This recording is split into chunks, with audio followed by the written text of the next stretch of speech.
In the previous video, we introduced the idea of Gibbs free energy, which we give the symbol delta G. And this tells us if a reaction is spontaneous or non-spontaneous. So it tells us if a reaction will happen. Okay, so a spontaneous reaction has a delta G that's less than 0, and a non-spontaneous reaction has a delta G that's greater than 0. Okay, the reason spontaneous reactions have delta G's that are less than 0 is because they favor products. They favor products because they're at lower energy. Non-spontaneous reactions are the opposite. They actually favor reactants because the products are at higher energy, or reactants are at lower energy. Okay, and think about this just as like a hill, right? So if a reaction is spontaneous, so delta G is less than 0, then we have the energy of reactants, the energy of products. And if you put a rock anywhere on this hill, it's going to roll down to become products, right? So things tend to become products because it's a downhill slope. The opposite is true if we have delta G that's greater than 0. In this case, the energy of reactants are higher than the energy of products, so our rock would actually fall down to the reactants in this case. Reactants are favored, there's more reactants present. And these situations of favored products or favored reactants also relate to the equilibrium constant. We know that when products are favored, we have an equilibrium constant that's large. It's greater than 1. Products are favored. If we have a non-spontaneous reaction where delta G is greater than 0, then reactants are favored, corresponding to an equilibrium constant that's less than 1. Okay, in this video we're going to explore the mathematical relationship between the Gibbs free energy and the equilibrium constant. And that relationship is delta G naught equals minus RT natural log of K. Okay, this little symbol here, this little naught symbol, means standard conditions. And by definition, standard conditions are 25 degrees Celsius. Okay, so don't mix this up with the standard temperature from gas laws. Standard conditions in thermodynamics is 25 degrees Celsius. Okay, standard concentrations are 1 molar for everything. And standard pressure is 1 atmosphere for everything.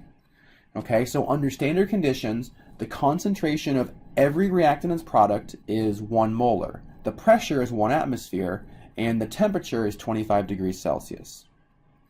Okay, so let's explore why this equation actually explains our qualitative understanding of the relationship between delta G and K.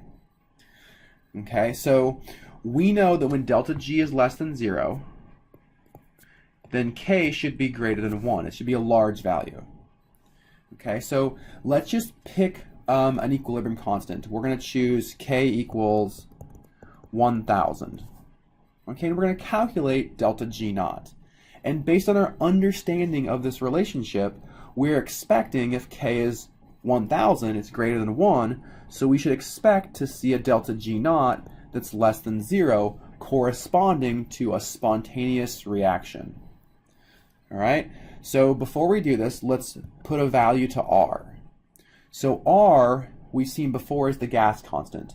But in this case, we actually give it different units. So in thermodynamics, when we're talking about the energy of reactants, R has the unit 8.314 joules per mole Kelvin. Okay, this is an important distinction because we are giving it the unit of joules, which we understand as the SI unit of energy. All right, so let's go ahead and do this calculation.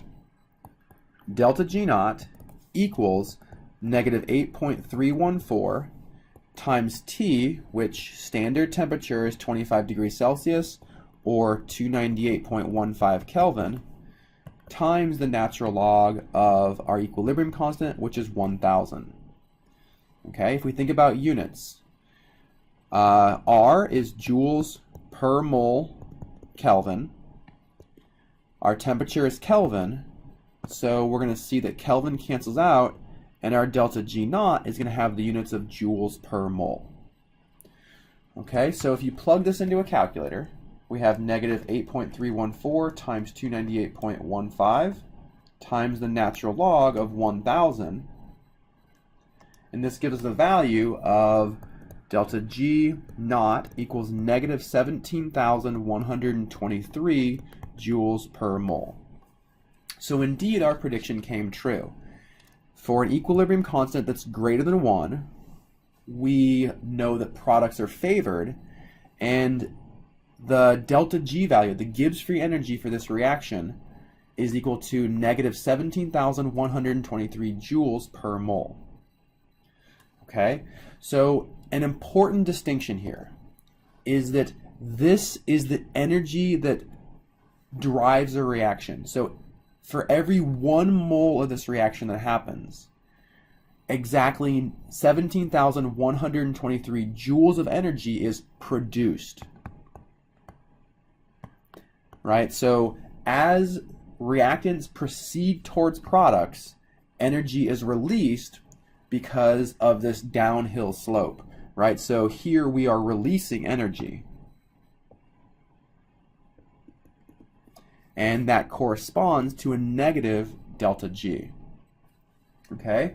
Spontaneous reactions have negative delta G's because energy is released. The process is favorable. If we were to do the same math for an equilibrium constant of 0.001, we would come up with delta G naught equals 17,123 joules per mole. Okay, we would do the math the same way, except in this case, the natural log of K is going to be a negative number, making the overall delta G positive. Okay, so why does this matter? Well, first, it allows us to calculate the energy that drives chemical reactions because equilibrium constants are measurable. Okay, so this relationship is really important because it allows us to calculate the energy of a reaction from something that's measurable, an equilibrium constant. All right, the other thing that's very, very notable here is that this value we calculate is under standard conditions. So it's when we have exactly 1 molar concentrations. So the energy that drives a reaction, here negative 17,123 joules per mole, this is the energy that drives the reaction when the concentration of products equal 1 molar and the concentration of reactants equals 1 molar. If we deviate from these standard concentrations of 1 molar, this delta G value will change. Okay, and that's the idea of the next video. We're going to explore how to calculate delta G when the conditions are not standard.